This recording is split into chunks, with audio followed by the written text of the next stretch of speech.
All right, here we go.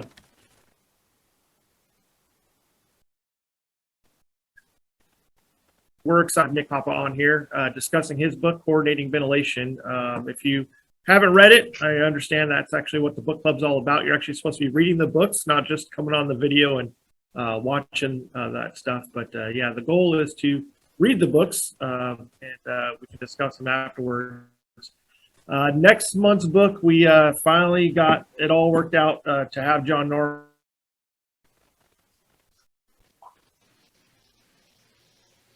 started reading it for next month on top of your game, like myself, to be prepared for the meeting next month. And the book list for the rest of the year is on the website, Firefighter Book Club, our Facebook group. The list is on there. We haven't finalized all the dates for every month yet, but start getting the books and start reading through them. So you're going to be prepared. September, I haven't finalized the date yet, but we know another FDNY guy, Tommy Dunn's going to be on here talking about his notes from the fire ground and some of his opportunities he's had at FDNY. So that's going to be September's book. Don't know exactly the date, but we're working on it just to kind of wrap around September 11th to do that. So, this is also the first month immediately after this meeting, we're going to be having our writer's block meeting. For those of you that are interested in being fire service authors, that's going to be a new thing.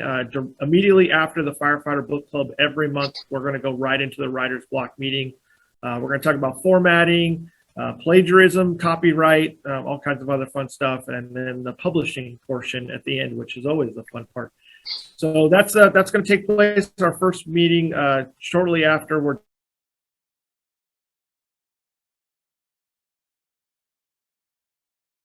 today as well. So let's turn over to Nick. Nick. How you doing? It's good to be on here. I appreciate the invite and always happy to sit down and talk shop with the people that are into the job. So looking forward to the conversation this afternoon.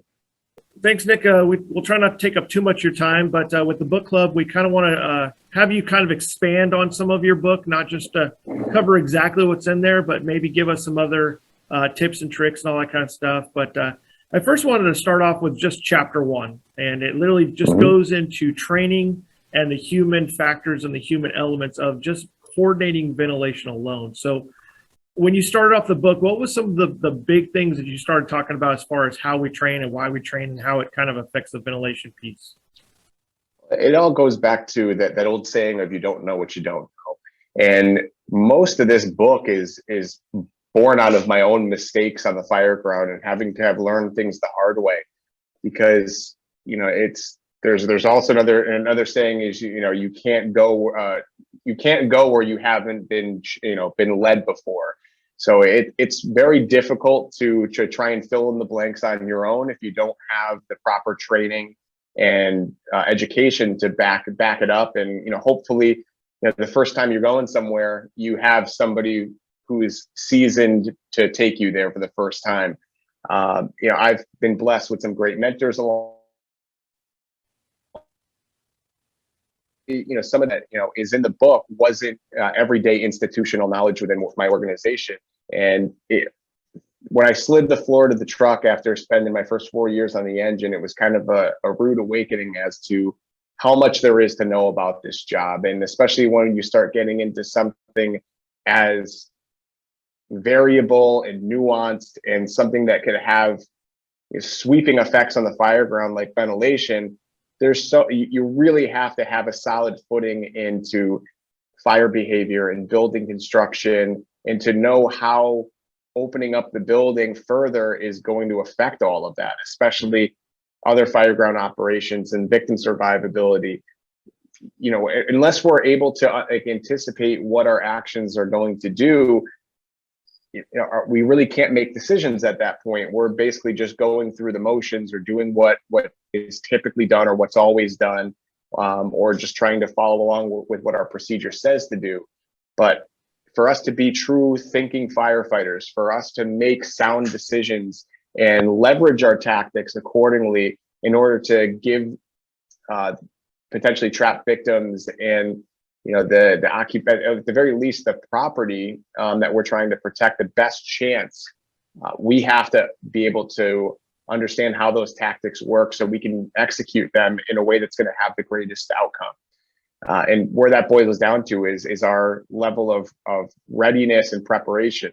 So, and that all starts on the drill ground. We have to have a solid understanding of our tactics, both in the hands-on and also the cognitive side of it too. And that's really what my book focuses on. There's a lot of tremendous hands-on instructors out there that are putting out some incredible training, and from guys like Mike Champo, throughout the list. I mean, we've got tremendous people that are filling that void and have been for a considerable amount of time now. But where I wanted to address was, the kind of the mental side of things, and provide that education and that knowledge as to, what the mechanics were behind the tactic, how, the physics behind it, how it actually worked, and, breaking down all the nuts and bolts.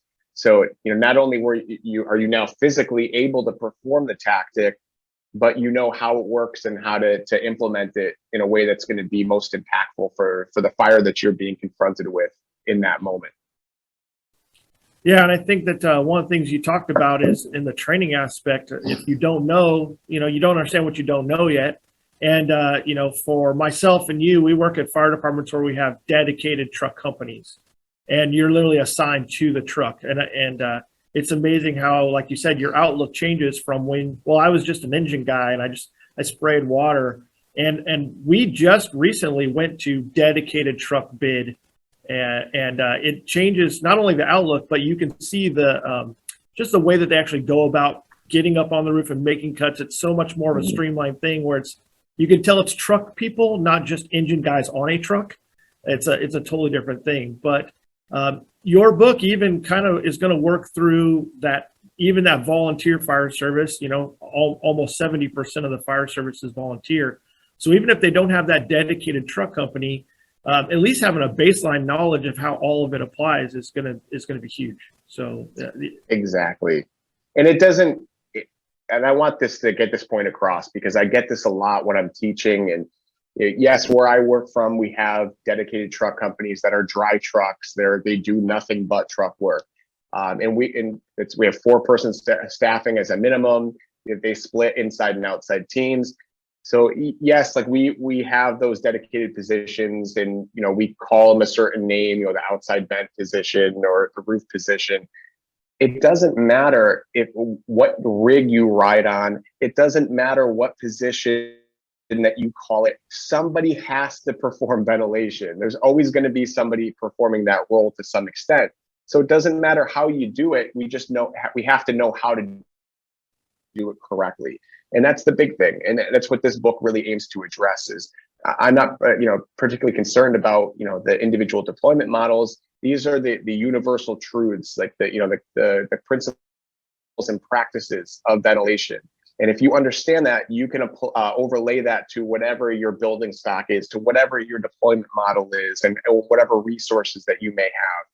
That's the key, because when we have that level of understanding, we can just plug in the variables of each specific incident that we're going to be dealing with, because each fire ground is going to be unique in some sense. Yes, the fire, that old saying of there's no two fires are the same is kind of a misnomer, because the fire is going to behave the same way every time. Right? It's bound by the laws of physics. It's bound by the laws of nature.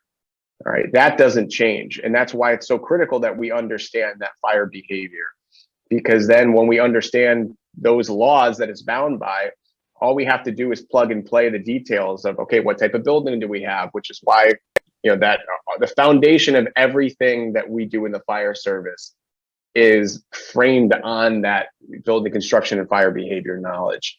Because that, like, once we understand those two pieces, it's just literally plugging in the details to address it accordingly. So that's the big pieces, and I want to get that across, because the vast majority of the fire service, unfortunately, doesn't have is not going to have that dedicated truck company, and it's going to be engine-based truck tactics, if you will, which is fine. As long as we're addressing search and ventilation in some fashion, and we do it to the best of our ability based off of our deployment model, that's all you can ask for, is to just do that. You have to make do with what you have. And the way that we do that, the way that, you know, our leverage point is knowing our job and being good at it. That's how we can try and overcome some of those limiting factors. Yeah, and you discussed like bringing it back to the fire behavior, and you know, even if you just have a great understanding that every time you open a door or open a window, you're changing that flow path, and I think that's really where you kind of focus. And then even in chapter 2, you go right into fire behavior and break it down into the simplest terms of moving air, and going back to even James Braidwood, like from London Fire Brigade. I always love. I actually had a copy of his book in my hand for a while. I borrowed it from somebody, but it didn't last very long. You know, it's nothing new. I mean, he was talking about it in the 1800s, but bringing it back to where it is today, right? You're actually connecting it to Dave Dodson and all that. So describe how the fire behavior comes into the ventilation process. Exactly. And I'm glad you kind of let out with that, because we have to remember that these are basic. A lot of this is basic physical science. It's fluid dynamics, and much of this has been understood within the scientific community, or even just as humans, as we've evolved. I mean, you even go back to, you know, the cavemen, and you look at the Native Americans, and you know how they, with their the teepees, they had the hole at the top of them because if they had a fire within it, they needed to vent the smoke out. They needed to have that natural air exchange, that draft occurring. So, and the terminology may have changed slightly over the years, but these principles have been in existence for quite some time. You brought up James Braidwood. That's going back to 1830 is when his first book was published, and he refers to it as the draft effect. And that draft effect is also brought up in Emanuel Fried's book, which was in the 1970s, which is another phenomenal book that I wish would get reprinted again, because it is very, very difficult to find now. And if you do find it, it's going to cost you an arm and a leg, because it's just such a hard book to come across. But when you talk about the basics of firefighting and getting into that fire behavior aspect, Emanuel Fried did a phenomenal job of piecing a lot of that together. And again, it refers to it as the draft effect. So we have to realize that anytime we create openings in the building or within the building itself, that's a form of ventilation. The fire doesn't know why you're creating an opening, or what type of opening it is. It doesn't care. Okay? It's just bound by the laws of physics and nature, and it's going to react accordingly. So we have to be able to know what's going to happen and anticipate that, so that way we can act accordingly. So that's the big piece of it, is we have to really to make that connection. And that's why I created that third objective of vent for access, to really hammer home that it doesn't matter if you're passively opening up a door just to make entry, because that's our first action is we have to get in the building itself. But that's going to cause the fire to react. That's usually that initial point of intake.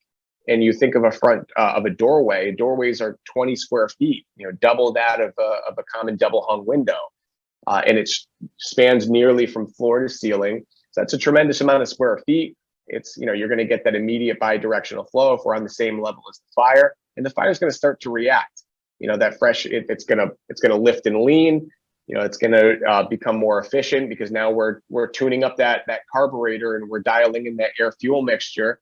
And once that fresh air arrives at the fire, it's going to start to react, and which initially is a good thing for us and for the victims, because as that thing lifts and it leans out, we're going to get increased visibility down at the floor level. And listen, not every fire is going to be this grandiose lift where we're going to pop the door and it's going to just lift up 2 to 3 feet off the floor.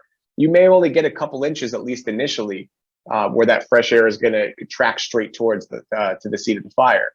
And that fresh air is really, it's leading the way for us. It's because it's going to move straight towards the fire.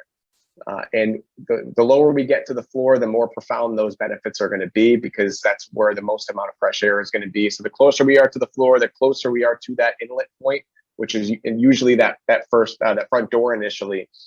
And because we're bringing in fresh air behind us, that's also going to increase the oxygen concentration. And because we've lifted the smoke layer up, that's also going to reduce the toxic gas concentrations as well, which not only is a benefit for us with the visibility, but all of those increases to tenability are going to be massively beneficial for the potential victims that may be trapped along that intake pathway, that's the key to remember here, is those temporary benefits that we're seeing as that space is lifting and leaning is only going to occur during that within that intake pathway between that inlet point and between the fire. The other remote spaces, unless they have their own source of inlet, being like an open window in a bedroom, for example, we got to remember that in order for ventilation to occur, to sustain that air exchange, that we have to have intake and exhaust. They're mutually exclusive. You can't have one without the other. So in order for those spaces to receive any type of relief, they have to have their own intake point. So they have to have a window open. And this was something that was really demonstrated very well in our coordinated fire attack study, where even in an experiment where the fire room had been previously self-vented, it had the two windows within the bedroom were already removed to allow the fire to get to a steady free burning state. And then a coordinated vertical ventilation was open, a 4x4. So now you have 16 square feet of vertical, 20 square feet of horizontal. Things were very well vented. And the two adjoining bedrooms were off of the same public hallway, the same common hallway, and their doorways were open to it. Saw no measurable relief from all of that ventilation that occurred within the fire room, that vent for extinguishment, if you will. So that's incredibly important for us to understand, because this is why it's so important for us to initiate that primary search as soon as possible. We have to access these remote spaces as quick as we can and relieve them in any way possible. And where that comes into play is now, if anybody who's been in the fire service for any length of time has probably heard from, usually it's typically from the more senior folks, is this idea of venting as we go, or vent as you go. And this was born out of the pre-SCBA era of firefighting. And because if you think about it, this is something that I really try and stress. A lot of the lessons that were learned in the generations before us, some of those lessons have been lost along the way, because one of the double-edged swords of evolution and technology, we look at how much has progressed over the last couple decades with our turnout gear, with SCBA. In the last couple of decades, we went from, my department didn't go away from long coats and pull-up boots until the mid-90s. So you think about that, that's not that long ago. So these guys went from having, Nomex long coats and, pull-up rubber boots with, the bulky gloves, no hoods. The hoods, again, weren't mandatory in my department till, probably a couple of years after I came on. All of us were issued them in the academy, but the older guys weren't mandated to wear them, and a lot of them didn't. So, you're talking about that's just within the last 15 years. So now we have fully encapsulating turnout gear, which offers us tremendous levels of protection. We are very, very insulated from our environment, which again is prevented a lot of burn injuries, but also has gotten us, allowed us to get into places that we probably shouldn't have been in, or at least, without appreciating the magnitude of how temperamental that environment is and how quickly that can turn problematic for us, or for the engine companies more so. We're penetrating deeper, faster, without applying water when we should be, because we go back to these folks, especially the pre-SCBA firefighters. They knew how to leverage their tactics to the best of their ability because they needed to. they were on a more level playing field with the victims that they were trying to protect and rescue. So if they needed the relief either from the cooling effect of the hose stream, or they needed that fresh air coming in from behind it, or they needed to take a blow while they were searching by taking a window out, if they needed to do it, you can bet that the victims needed that same relief as well. But now flash forward a couple decades, now we're fully encapsulated, we have breathing apparatus, we're blissfully unaware of what's going on around us and how severe the conditions are getting. And also, we're not using our tactics accordingly and like positively impacting the environment a lot of times as soon as we should, because we have to remember is everything we do on the fire ground should be with enhancing victim survivability as the number one thing.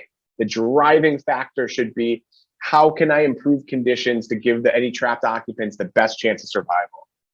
And we've seen a tactical drift because of that, because unless we truly understand our environment and how volatile the situation is, you don't appreciate the need for correcting it in that moment. So we've seen this drift where it's now get in as quick as you can, get as close to the seat of the fire as you can before we start opening up, and it becomes more of a ego bravado thing than it is of how do we gain control over this situation sooner so we can enhance the preservation of life and property.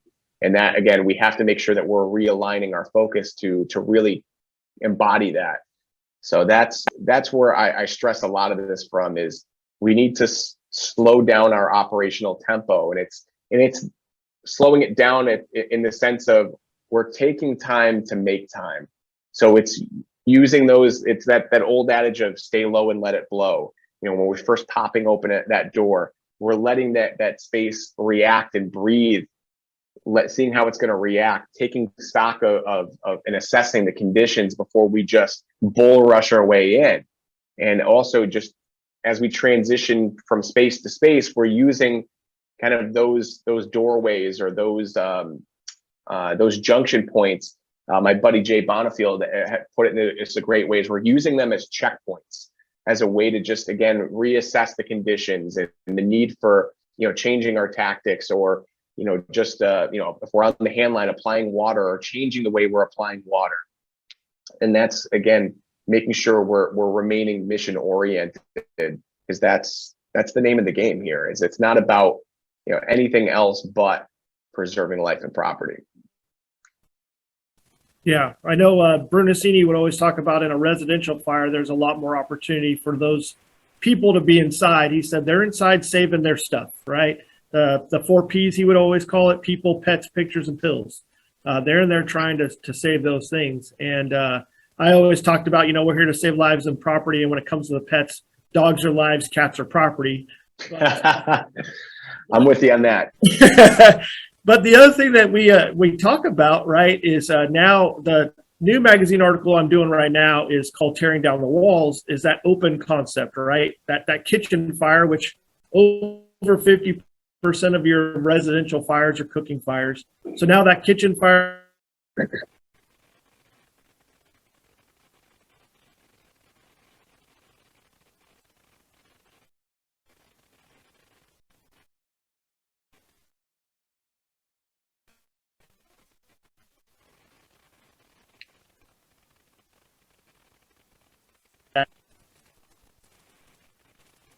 All right, Jesse, it froze up at the tail end of there. I missed that last piece that you had mentioned.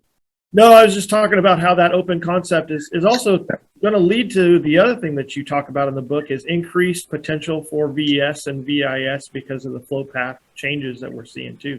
Correct. So when it comes to tactical selection, what it largely boils down to, especially for the resource limited departments, which is the overwhelming majority of them, is what's my return on investment? What are my resources? What are the capabilities of those resources? And we only understand that through training and drilling. And then with that understanding of what I'm capable of doing, with the situation that I'm being confronted with, how can I utilize those resources to have the greatest impact? in the time that I have to operate, because then it goes back to reflex time. So with those capabilities, okay, what do I have for tactical options? What's my reflex time on each one of those, and how is that going to, with the time frame that I have, what's going to give me the best bang for my buck? And that's what this really is, the driving force between our decision making of what tactics we're going to implement and how we implement them. So that I talked about this a lot. I just taught in Plano, Texas last week, and it was great because I had a lot of solid conversations with the members down there. And I'm used to working in a multiple dwelling environment in everything is pre-World War II area, balloon frame, ordinary constructed, either the classic New England 3-deckers or what we call 6 families, which are 3 and 4 story ordinary constructed walk-ups with 2 railroad flats, on a railroad flat apartment on either side of the center stairway. So my working environment is vastly different from theirs, which is typically single family homes. On the east side of the city, they've got older homes that are more platform style construction and compartmentalized. But on the west side, which is the newer side of town, they're seeing a lot more of the new contemporary open floor plan, the big atriums with the vaulted ceilings and the catwalk for the second floor, serving as that hallway for the bedrooms up top. So what that does is drastically changes the game, because now the fire has kind of is more uninhibited. There's more of a baseline volume of air because now that space isn't chopped up, and also it's going to alter its presentation initially, because we talked about in the class. I talk about when we're staying low and letting it blow, we're seeing where that neutral plane, that smoke layer settles within the doorway, and how that can be an indicator to assessing the extent of the fire, what stage it's in. But what can significantly alter that presentation is those open floor plan, those vaulted ceilings, because now with the additional volume of space above the door, because now we're not dealing with the typical 8-foot ceiling, we could have more than double that in some cases. That's that much more space that has to get filled up before it starts registering within the doorway. So that can typically alter that presentation on entry, and could lead us into a false sense of security if we're trying to gauge that the extent of that fire based off of that height of that neutral plane. So that all has to be factored in, and is also going to play into our water mapping with our stream, and how it is going to take us longer to kind of gain control over that space, because now we have higher ceilings, more of a space that a wider open space that now is going to take more effort to really coat that room with that stream. It's also going to limit our ability to seal off that space, because now it's not, we don't have that natural choke point or that approach corridor to work off from, and unless we're like moving towards a bedroom, which usually in those open floor plans there's going to be some semblance of a hallway, even if it's a small little junction point, if there's multiple bedrooms off that one area. But again, it's all going to play into how the byproducts of combustion, how the fire is going to migrate within the space, and just being able, and how that's going to impact our size up, is understanding how those factors will alter that. So that's huge, and that goes back to knowing your building construction, and we got to get out in our areas and see what we're dealing with, and that's where I know that's not why most of us join the fire service, but the medical calls are a great way for us to recon our first due, and to understand what's lurking within our districts, and becoming intimately familiar with the layouts that we're going to be being confronted with, because you got to remember, a lot of times when we're operating in these building fires, we have limited to no visibility, and you're operating in a home probably for the first time, in that particular home for the first time.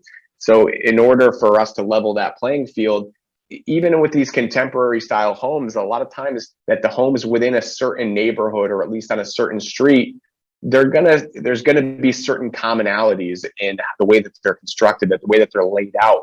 So the more that we understand those styles, the better we're going to be able to remain oriented within that space and be able to understand how that fires and its byproducts are going to move throughout it. So that's key. So we have to take every opportunity. And when it comes to training and drilling, I'm more of an opportunistic person. So I tend not to do the majority of my training and drilling with these, formal, grandiose, set drills, which, don't get me wrong, there is a time and a place for them, and we do them regularly. But most of my drilling is done organically. Whether it's we're clearing up from a medical call or a fire alarm, and we're just taking a look at access points, the stairways. On an engine company, I'm looking at, okay, does this building have a well hole? We're looking at, okay, how is the interior laid out? What would be the best point of access for the bedrooms if we're searching, or if the fire was here, how would we get to that point? So the more you do that, if you make that a habit, is every time you're going out the door, you're just having even just a brief conversation on your way out, or when you get back in the rig, and say, hey, if where we treated that patient was the fire room, what would have been the best way to get there? What were some of the problems that we would have encountered? What would have been the best way to prevent it? If you just have those conversations on the regular, you're always going to be in that mindset. So that way, when the bell hits for that working fire the next time, your brain's already thinking in that mindset. You're already, sizing up those factors, and it's just second nature. The more automated this becomes, the more of that, that mental bandwidth that we're going to have, the more brain power that we're going to have unused to now tap into other things. We're going to be able to pick up on those more subtle details, or just it's going to make us increase our capabilities, because we're not getting bogged down with just the basics. Yeah, and we also know that building construction and floor plan layout is going to be huge in the ventilation profile. It's actually the reason why I decided to do the meeting today in the tabletop simulator room. I was going to kind of mess with you and show you some buildings on the tabletop simulator and talk about how do you coordinate ventilation, but we'll get you back to your vacation. So the other one that really interested me in this book is basically the limits of ventilation. Like, a lot of times we get the fallacy that a 4 foot by 4 foot hole is enough, or a window, taking a single window is enough. And I think between the coordinating ventilation studies and the coordinated fire tech studies that you were involved in, and then the book, you really show, like, look, it's not enough of an output. So can you kind of discuss some of the science and where all that's going with that? Right. So I think the important piece to start this conversation off is that pre-suppression ventilation is where this really comes into play. Because there was this is there going to be a benefit to initially venting? Of course there's going to be, but the thing to remember is it's temporary, it's very fleeting, and also it's the confinement ability of the fire. Yes, if we create an opening, it will be able to channel some, the heat and smoke out initially. But as that fire continues to grow, and it's going to respond quicker as we now let more air in, because it goes back to that Newton's third law of motion. Every action has an equal and opposite reaction. So if we let heat and smoke out, we're proportionately letting fresh air in. So yes, we'll initially get some, lifting and leaning, which is going to improve conditions down at the floor in the beginning stages. But as that fresh air comes in, it's going to allow the fire to burn more efficiently, which again will further facilitate that increase in visibility, because now the more efficient the burn, the less smoke output, because we got to remember that smoke is the byproduct of incomplete combustion. So the more complete the combustion is, the less smoke output there's going to be. So initially, that these are all going to be benefits, and the closer we are to the floor and to that point of intake, the better off it's going to be. But as that fire continues to grow, it's quickly going to overwhelm the exhaust capabilities of the openings that are available. And once that happens, whatever lift that we got, whatever improvements that we got, is going to start to reverse. That smoke layer is going to drop back down in short order. And as it does that, that's that whole, again, using those financial terms. I know we've already talked about return on investment, but now it's that point of diminishing return, where we're going to hit a point is unless we counteract that fire with water and get the upper hand on it, we're going to hit that point where whatever benefits we got are going to start to reverse. And now we're going to end up actually with conditions worse off than what we started unless we respond with suppression. So when we think about, let's take an average room size, a decent sized residential compartment of 12 by 12 by 8. Now, if you use the standard equation for residential fuel loading, how much contents are within that space, the fire is capable of producing a peak output of like 10 megawatts. So again, don't get too caught up in what a megawatt is, but like that's the peak heat output it's capable of doing. Now, based off the average vent profile, that fire is going to kind of top out at 7.5. Is what kind of the research has shown to us. Is typically about 7.5 is going to be its peak. But in either case, a 4x4 hole cut in the roof is typically going to have a peak release capability, a heat release capability of about 3 megawatts.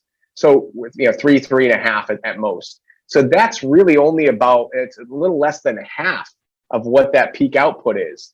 So yes, if we do cut a hole in the roof over a fire, are we going to get some improvement? Is it going to be able to confine some of that fire? Sure, it will be, but it's not going to do it for very long unless we respond, swiftly with water. And we look at a doorway being about 20 square feet, because a bulk of that is going to be bi-directional flow. So a less efficient flow is going to be about 2 megawatts.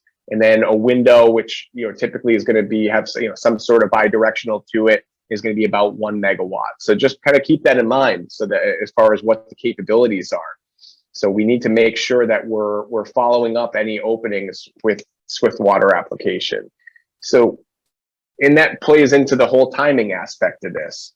Is in a perfect world, if we have the quote unquote routine or normal conditions, let's take a fire in a bedroom post flashover, or an advanced growth stage fire, but it's within a bedroom, down a hallway, single family. Let's use a ranch style home, for example, because I think everybody can relate to that configuration and those conditions.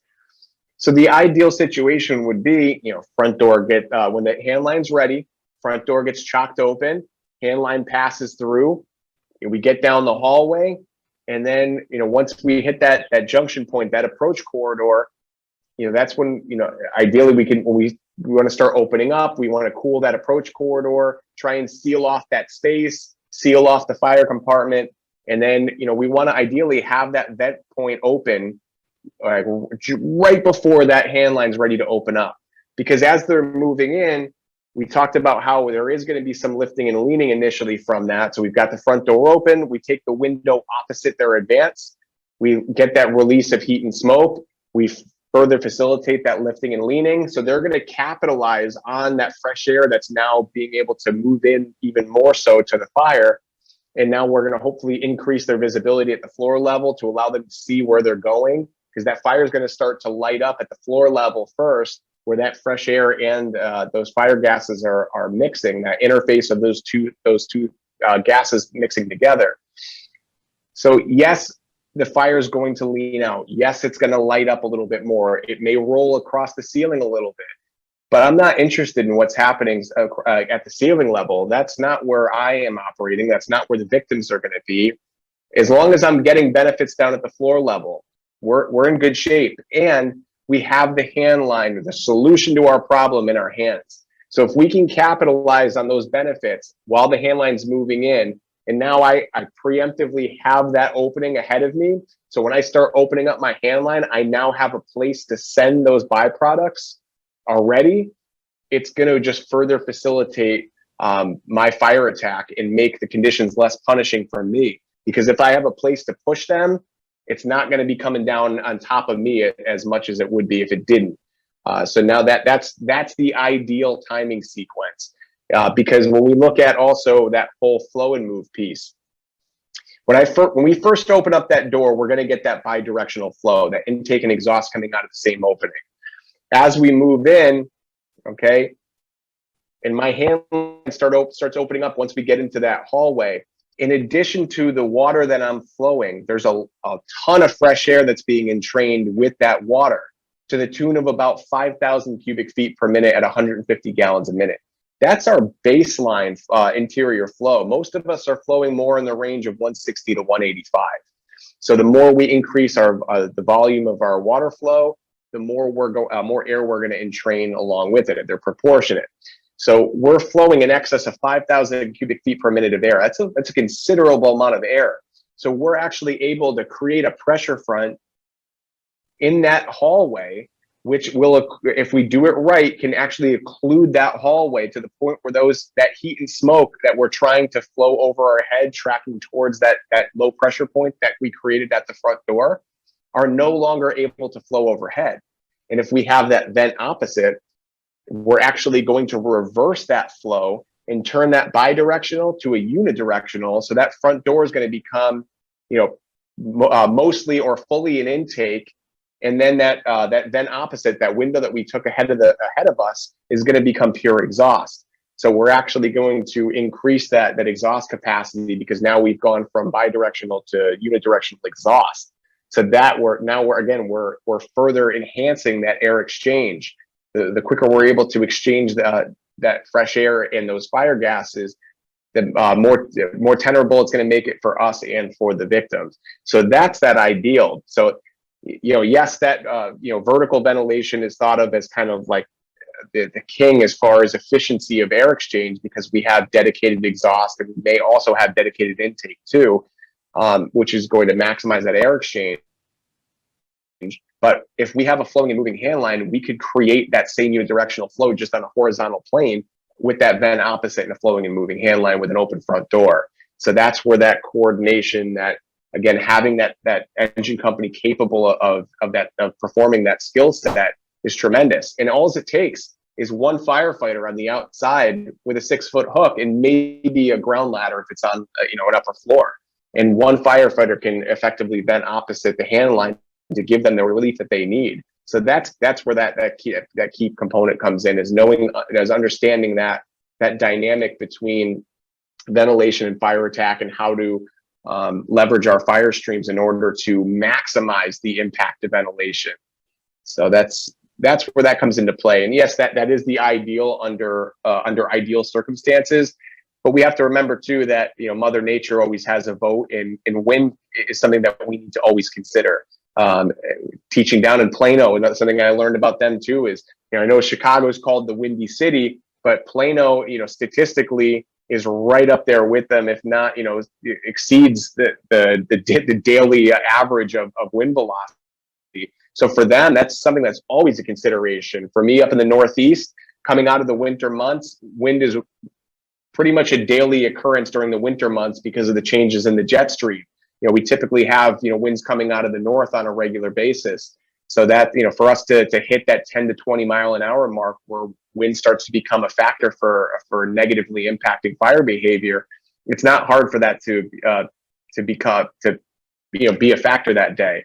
So that's something that we always need to be mindful of. And when wind is a factor that day, that's where we have to very much dial that needle on the timing meter way over to that conservative side, because we don't want to create any openings that the wind can flow into and negatively impact the interior operations. So that's why we don't want to be creating any of those ventilation openings on that upwind side where the wind can drive into, where the horizontal being the most impacted in that regard. And we also have to remember too that wind is not going to be wind velocity is not going to be uniform. So if we have gusting wind conditions, it's very easy for that wind to shift slightly in either direction. And so we also need to be mindful of not only what we designate as the upwind side, but also those adjacent sides as well, because the wind could very easily shift and start impacting those adjacent sides without much effort. So if we're going to be doing any kind of that early sequenced ventilation, we got to make sure it's on that downwind side where the building is shielding the wind and not going to be negatively impacting it.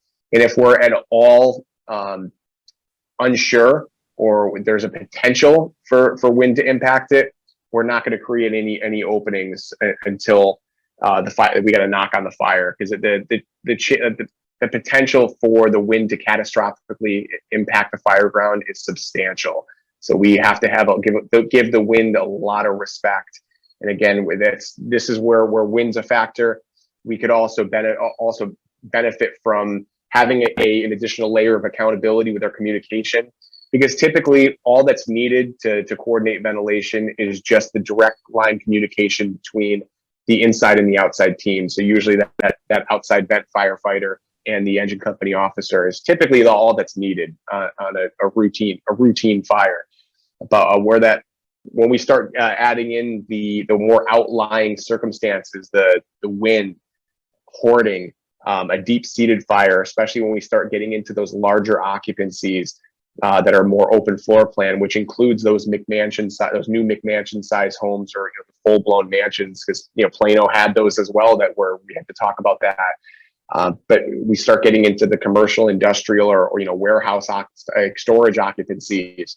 If it's going to take that nozzle team longer to get into position, or Mother Nature can significantly impact conditions, we really got to be extra cautious. And going through the incident commander to green light ventilation in those cases is going to be worthwhile for us, because the consequences of prematurely venting or misplacing ventilation could be catastrophic. So that's where, in those instances, having that additional communication is going to pay dividends for us. And then you're talking about an extra couple seconds to just clear it with the IC, because they've got a more global view of the fire ground and are more closely tracking the accountability of all the crews, where typically the individual units are going to be a little bit more task focused, which again goes back to why we typically want to put our more senior folks in the role of that roof firefighter or that outside vent firefighter, because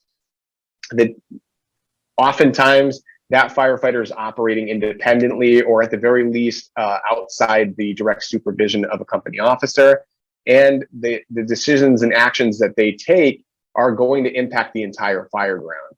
So making sure that you have a squared away firefighter in that role is tremendous, because they need to be thinking beyond what's in front of them and the individual tasks that they're doing. They need to have that more broader perspective in order to understand how it's not only going to impact the conditions directly in that area, but also how that ripple effect is going to carry out throughout the entire fire ground. So that's key. Yeah. Well, like you said, it's all about coordinating, and whether your truck's coming late or not at all, or like for us, where we have dedicated trucks, sometimes it seems like they're ahead of the nozzle. Mm-hmm. So it all comes down to coordination, and I think that's the biggest thing that we're trying to go through with your book, understanding that every opening is a change in ventilation, that the ventilation we thought was enough is not enough, and it's good to see that my truck companies are making the roofs into Swiss cheese to make it enough lately. But it's all been good conversations. I'm going to turn it over to the group, and if anybody has any other questions, but by all means, guys, jump in, throw it out there for Nick if you got something. Thomas, you're muted. Just unmute your mic so I can hear you.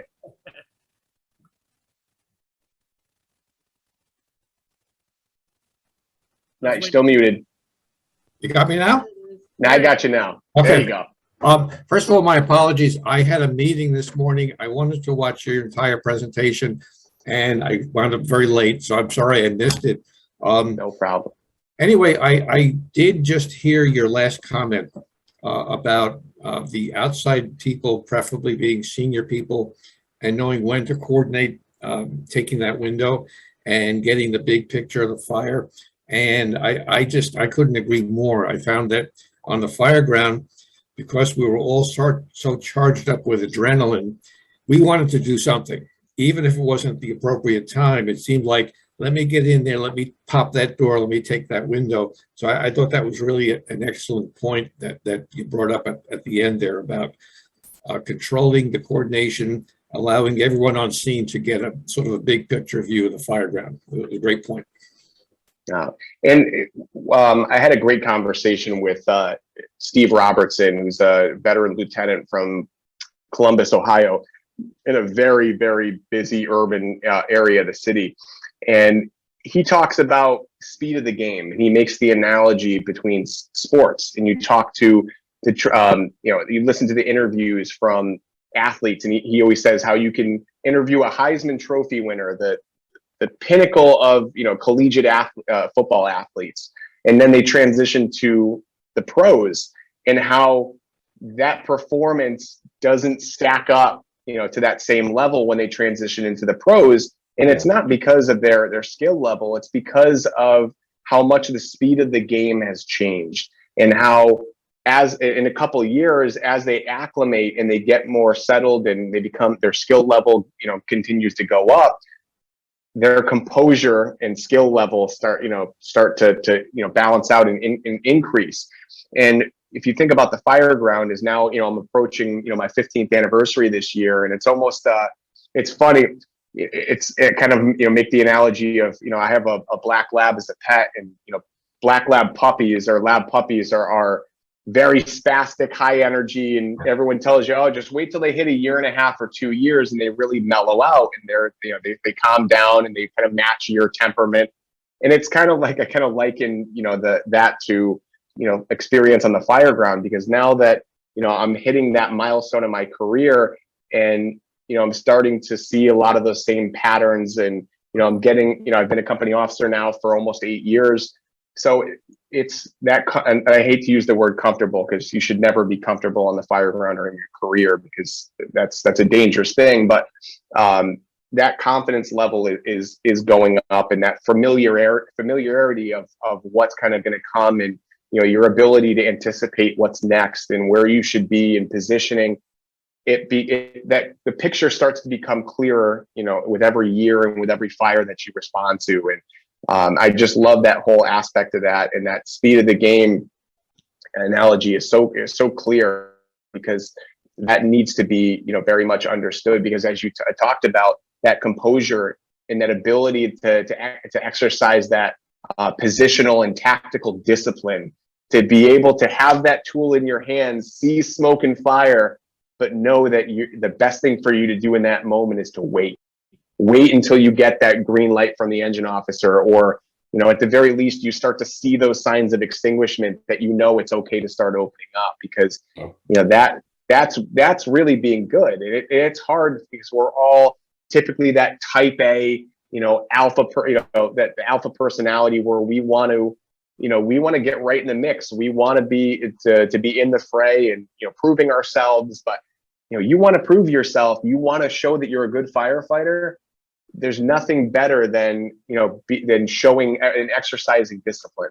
That truly shows that you get it. That you understand what's going on, and that engine company and those crews working inside will certainly appreciate your well-timed openings, because the flip side to that is you're going to have some angry, soot-stained, not engine firefighters coming out to have a spirited conversation with you afterwards. Otherwise, good point. Thanks, Nick. Yeah, those good incident commanders that seem like they can slow down the fire. That's always pretty amazing. And I remember who I was talking about, but there's that one football game where like Tom Brady's like in like crunch time, and John Candy's in the stands, and he looks over and he's like, oh, look, it's John Candy. And it's like a pivotal moment where he needs to like throw like some major pass, and he's in the zone. He's like, yeah. Hey, look, it's John Candy in the crowd, So it's that's huge.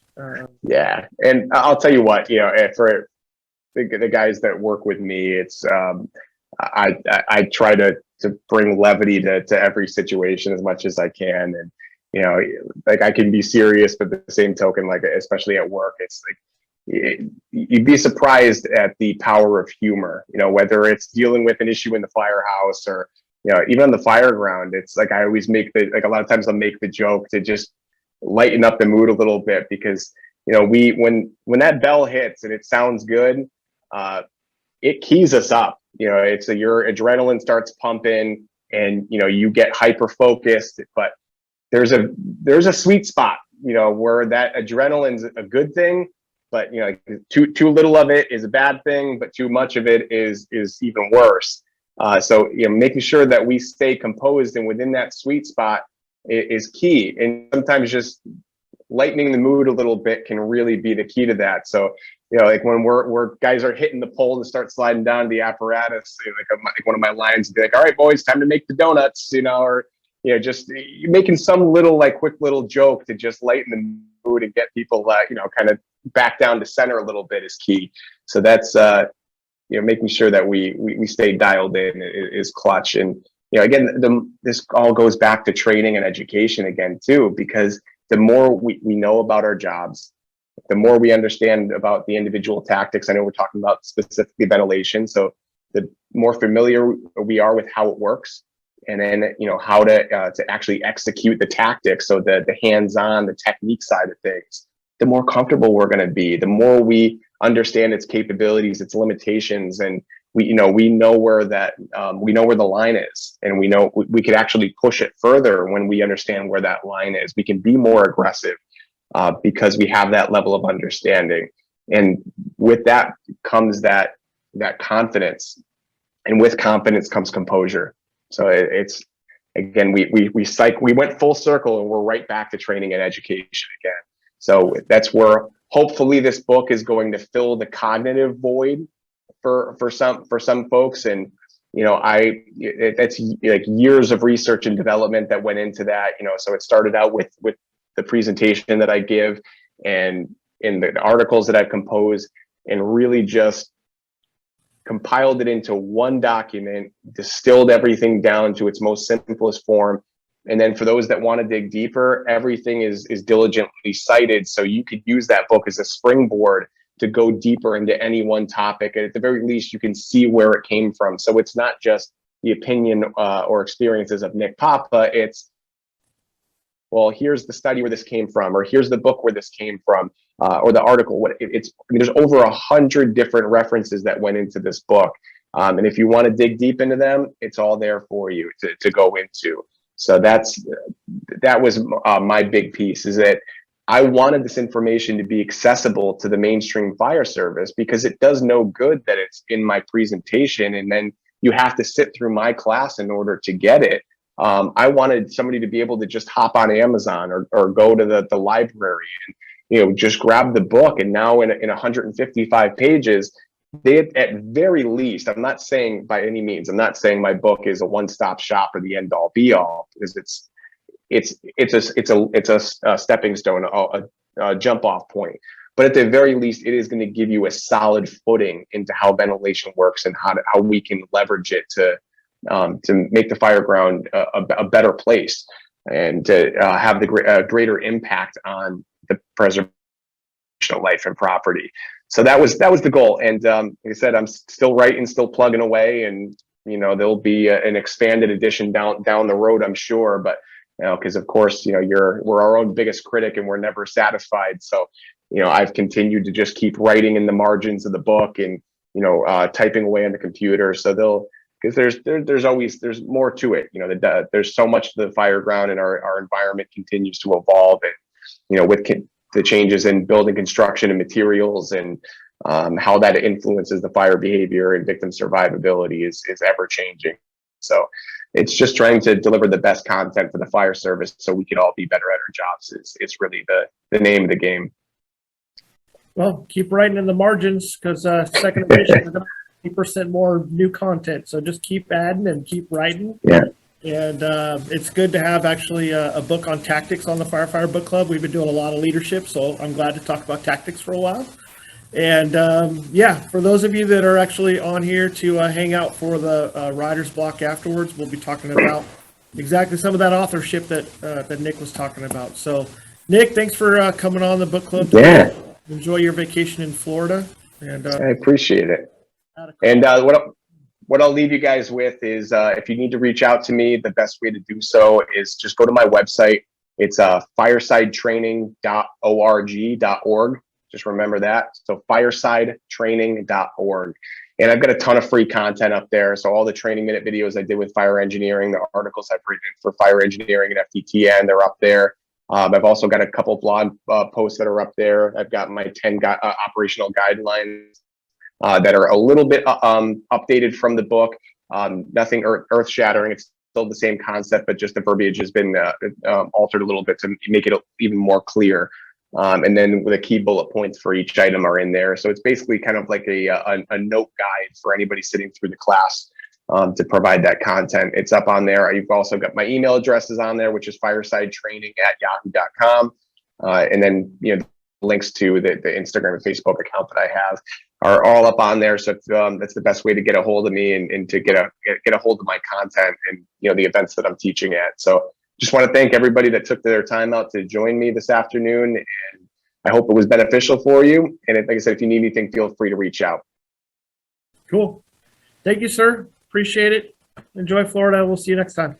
Thank you. Take care, everybody.